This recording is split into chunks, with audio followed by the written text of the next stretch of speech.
Well, good morning, everybody. Sorry for the delay in the live stream today. We're just having some technical difficulties, along with most of Texas, unfortunately, right now.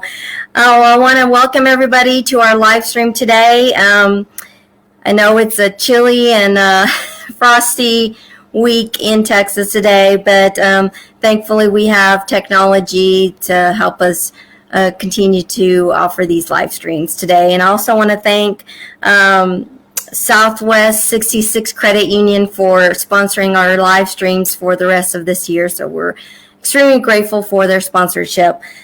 Today I want to welcome Steve Banta with Literacy Texas. As you know, our focus this month has been featuring or spotlighting nonprofits that have a literacy component or that partner with literacy organizations across the Texas and the United States. So as I mentioned, I want to welcome Steve Banta. He's the Executive Director of Literacy Texas. So welcome, Steve. Thank you for joining us today. Well, thank you, Alba. It's a pleasure to be here with you. Absolutely. Well, I know that, literacy organizations across the United States and across Texas don't necessarily have a national organization, but we do have organizations like Literacy Texas that provide a lot of help and resources for literacy organizations across Texas in particular. So tell our viewers a little bit about what Literacy Texas is and what they do and how they support literacy organizations across Texas. Well, Alba, thank you for the opportunity to share this information because it's not clear to a lot of people exactly what Literacy Texas does. Mm-hmm. And I'll start by saying that a lot of individuals in Texas, and I say adult students, adult learners, are not part of the formal education system. They rely on nonprofits for learning adult literacy skills. And as such, those organizations need support to help them serve their students. So Literacy Texas exists to provide training services for all the nonprofits across the state. We do this free of charge. So we train their volunteers, we train staff on leadership skills, and teaching. A lot of the volunteers, of course, are retired teachers and that type of thing. Mm-hmm. And many of them don't realize the special skills that they need to teach adult learners. So that's what we exist for. We put on 6 symposiums a year and an annual conference. We bring people in from all over the state. We train in every region of the state because we've found that every region has its own special needs. Down south or up north or out west, West Texas. And so we work with people like yourself to make sure that each symposium meets the needs of their constituents. So that's what we do. We exist as a statewide nonprofit and solely to support other adult literacy nonprofits. We do not provide any direct services. Well, I think Literacy Texas is probably the best kept secret, I feel, in Texas. Because a lot of people, a lot of literacy organizations and volunteers, instructors, tutors don't really know about all the great services that you provide. And so that was another reason that I wanted you to be on here so you could tell our viewers a little bit about the professional development and training opportunities that are available to our instructors, because here at PBALC we rely very, very, very heavily on volunteer instructors and tutors to provide our services to our adult learners. And so tell us a little bit about those professional development and volunteer training opportunities that are out there for our instructors and tutors. Alba, you touched on one of our biggest challenges. We do appear to be a best kept secret. You know, there are people who know about us, But our challenge is getting the word out to everybody who can take advantage of our services. So if you are an AEL, Adult Education Program, just helping people get their GED, we have special training just for that. If you are ESL, and the majority of your students are tied to ESL, we have special classes that address just that. So as a volunteer, you would come and spend a day with us or whatever sessions worked for you, and you would get 1.5 to 3 hours to even up to 5 hours in one day, a special training that will give you the tools that you need. And it's not just telling you what you should do, but it's actually giving you materials, and then access to the instructors who lead the sessions. They are more than willing to provide the materials, provide support, and that type of thing. So it's not just a one-time event. It's really an opportunity to get the tools you need to serve your students. In regard to the staff, we found that there's a lot of turnover in these nonprofit organizations. Nonprofit organizations fight every day for the funding they need to provide their services. And that can be a challenge. And so almost every year we put on a special symposium for leadership, either executive directors or staff or others, and we take them from A to Z, how to do a budget, how to interact with your board, how to do fundraising, how to put together a program, and how to get support for that program. So these are, they may seem to be common things that people should know about, but there's a lot of ins and outs to running a nonprofit. And what a great way for people to be able to interact with their peers around the state, compare notes, and learn from the experts. One thing I love about the nonprofit community and adult literacy is that everybody loves to share and support each other. Everybody knows what a challenge it is, and the more we can network and the more we can do, the easier it is for everybody. And that goes not only just for executive directors. I know I've met so many wonderful people going to your conferences, and they've become my my network of people that I call and I say, okay, how do you handle this situation? How do you handle part-time instructors? How do you handle teaching students this way, or how did you pivot during COVID?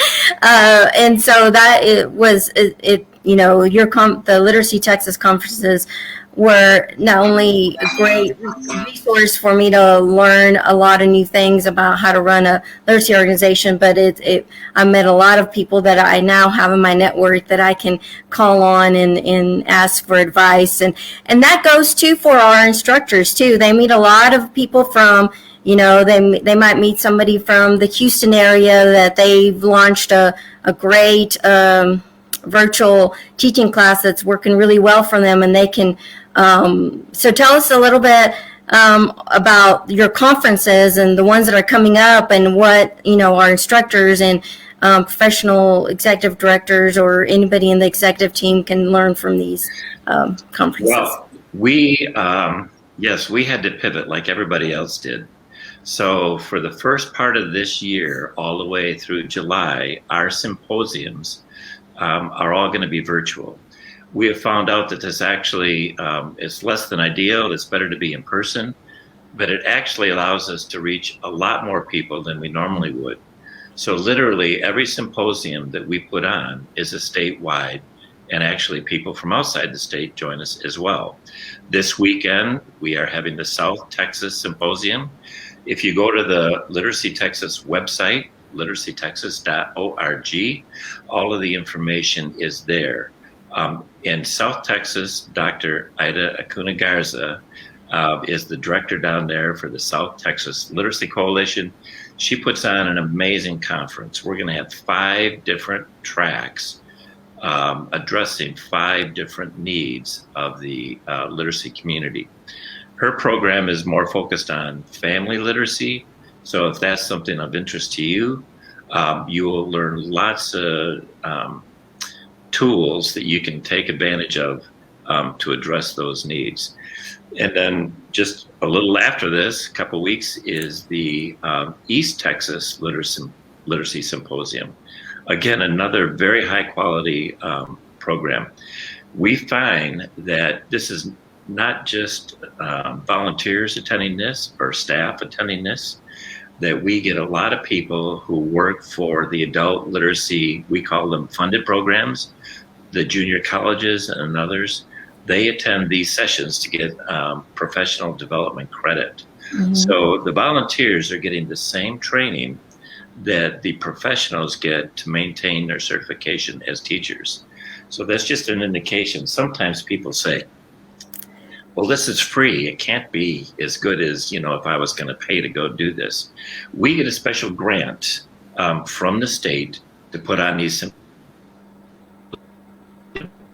because they know how important it is for the nonprofit community to play a role in serving the needs of these students. They know that about half of the adult students seeking literacy training of one kind or another are served by the nonprofit community, and the rest are served by the for-profit community.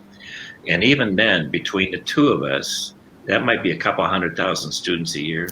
And we know that there are literally millions of people in Texas. I like to ask the question to people, how many countries do you think in the world have 100% literacy rates? And most people say, people actually countries have 100% literacy rate. Well, there's about 25 of them. And if you look at the United States compared to the rest of the world, we're way down the list. We're not quite to third world status, but our literacy rate on average is pretty low across the country. And if you look at Texas, we are below the national average. So there's a huge need here, and we're trying to find better ways to serve our population. It's a very complicated, there's a lot of complications that go into why we're at where we are. Mm-hmm. We actually do a pretty good job at serving our communities, but a lot more work needs to be done. So that's the symposium. Go ahead. And there's so many people moving into Texas that the population just keeps growing and growing. And so like you mentioned, there's a need, between the community-based literacy organizations or church-based literacy organizations or funded literacy adult education organizations. We're all serving as many as we can, but there's still a huge gap there that we're not serving. There absolutely is a huge gap, and I'm glad you mentioned the church-based organizations, because we're finding that if anybody here has heard of Literacy Connects Us, it's another statewide organization that serves exclusively church-based or religiously affiliated organizations. And these are often very small classes. Like a church will say, we have all these families that need help to learn English, and we want to do this, we want to help them. And so they establish a program for them. And unfortunately, they have been the hardest hit by this pandemic. Mm-hmm. Almost all of the church programs have had to shut down. Trying to ramp up to do a virtual class, or you have the technology. There's all kinds of challenges to do virtual. And so we really can't wait for this pandemic to be behind us so we can begin to serve, because there's a lot of people not being served today. Yes. And I know here just at our literacy center, we always encounter waiting lists for students from semester to semester. And so there's a great need out there for literacy organizations, whether they're grant funded or community based or church based. And Literacy Texas is doing a great service to us to help us provide additional resources and training opportunities to get everybody up to up to grade on virtual learning or new learning opportunities available to our students. So tell us a little bit about the conference that Literacy Texas puts on every year. So our annual conference, we do this once a year. It's the first week of August. As somebody said, Steve, you kind of kick off the adult literacy conference season. And this is a statewide conference. This year it's going to be held at the DFW Sheraton. And it's going to be in person, and it's also going to be virtual. We haven't figured out exactly what the mix is going to be yet, but we know there will be people that still won't be comfortable to travel. And we also want to reach people who can't afford to travel. So there will be a virtual component. It's a 3-day conference. So we have 3 days of very robust. We typically have 5 tracks, which means there are 5 different areas you can focus on depending on what your need is as a volunteer or as a leader. And on the 3rd day, on Wednesday, we have more intense 6-hour sessions, one typically on leadership, one on grant writing. Grant writing is a special science all by itself. And there are lots of tricks to the trade, and we bring in an expert that is just amazing at making sure people have all of the pieces they need to be able to write powerful and effective grants. And then we also have a more in-depth session, typically that's helped by what we refer to as TCAL, but it's the official training agency or group that trains all of the professional providers across Texas. So wonderful. So it's a fun event when we meet in person. The biggest thing that people love is to be able to network, because as you said, a lot of us are isolated.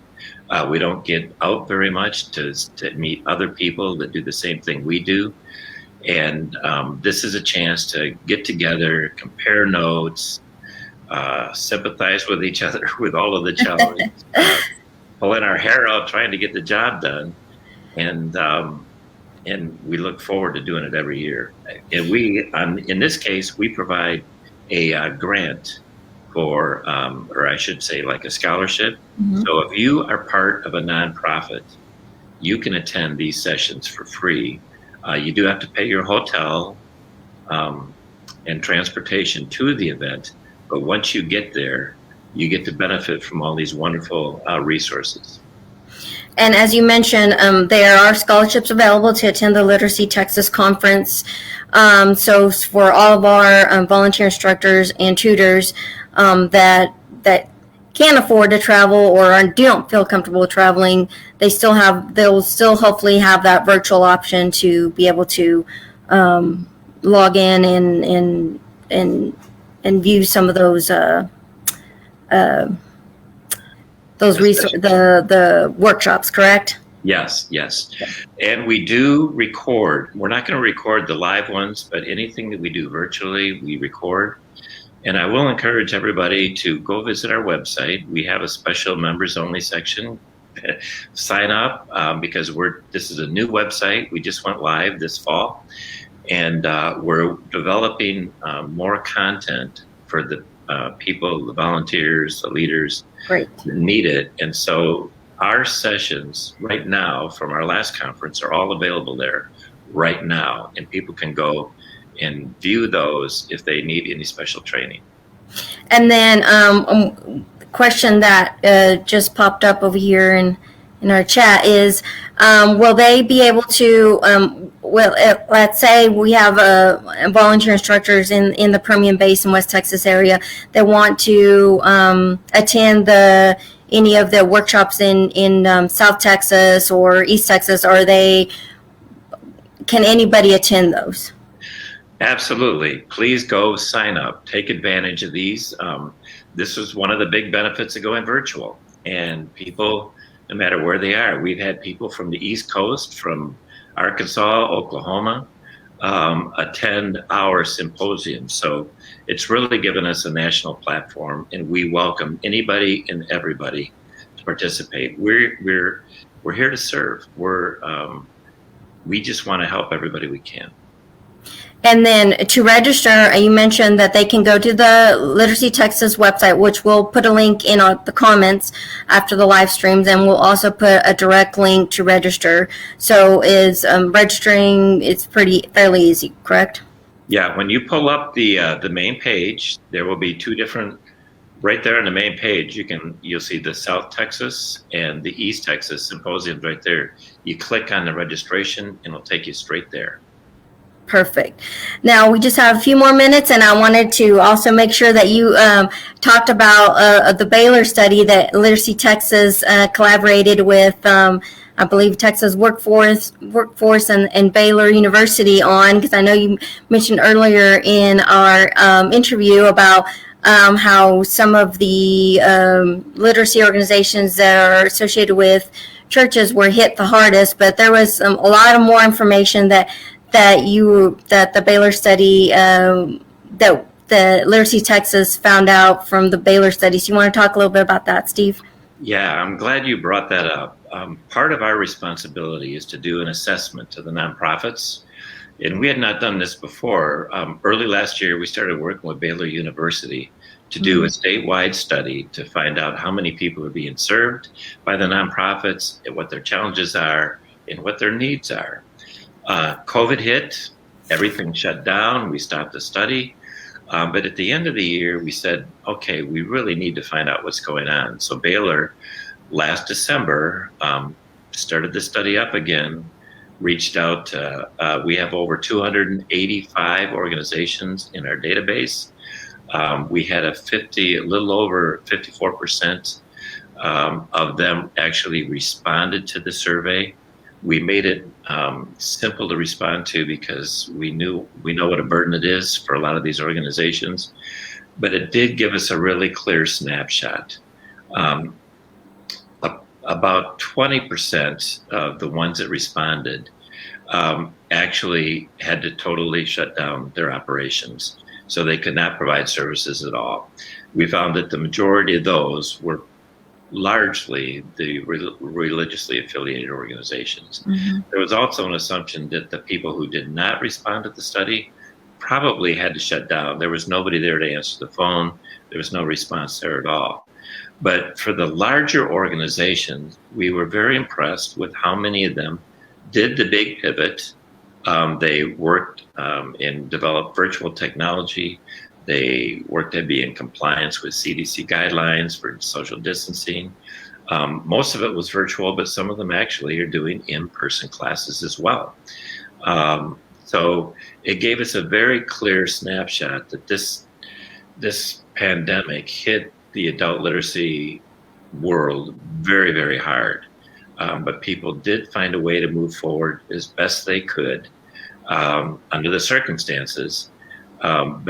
And they really don't see themselves coming out of it until the vaccine is widely available and life gets back to closer to normal, whatever that's going to be defined as down the road.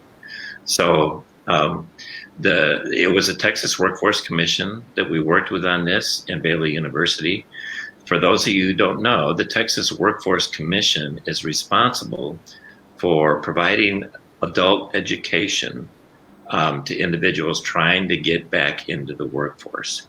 And so this adult literacy is one component that they have. And that's why we, Literacy Texas, get this grant, because we complement their work in this regard.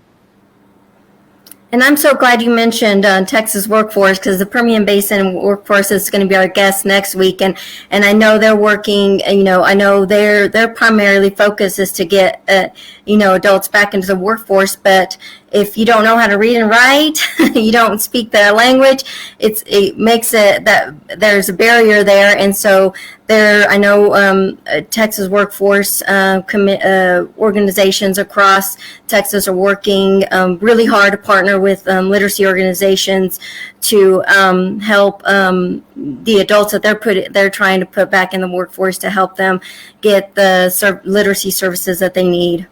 So if you want to just talk briefly about, the relationship that Literacy Texas has with the Texas workforce.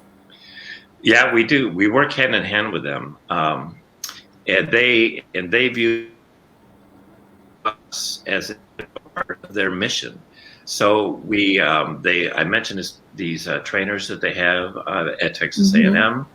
They help us put on our symposiums. They help us make sure that we have the best possible trainers to train the volunteers. They work with us, like with the study. They want to understand what's going on in the nonprofit community too. And they realize more than anybody else the point you just made, that their workforce solutions is not for everybody. Many people are not ready for that yet. And they view us almost as a feeder system. We help people get on their feet, the nonprofits do, the CBOs do, get on their feet so that they can make that next step and get that degree, or get the enough education to be able to read, to fill out a job application, to go to work. We work very closely with them. In fact, in a couple of weeks, they are going to put on a statewide webinar themselves, the Director of Adult Literacy, and talk about collaboration, so that everybody, the CBOs and the Workforce Solutions organizations across the state, know how they can work together to make sure that we're doing everything we can to meet the needs of adult literacy students. Perfect. Well, thank you, Steve. We're kind of at the end of our time right now. And there are any last thoughts? And like I mentioned, we will be putting the links to the Literacy Texas website in our comments, and direct links to sign up for the conferences and any other resources that Literacy Texas has. If they have any questions, if literacy organizations, our viewers, our students, our instructors, our volunteers are watching this, any last thoughts that you have for them, or how they can get a hold of you? I love to hear from people. My email address is easy, steve@literacytexas.org. And if you go to the website, it's right there as well. Alba, I just thank you for the opportunity to help get the word out here. This is important. I need to talk to others about doing this across the state.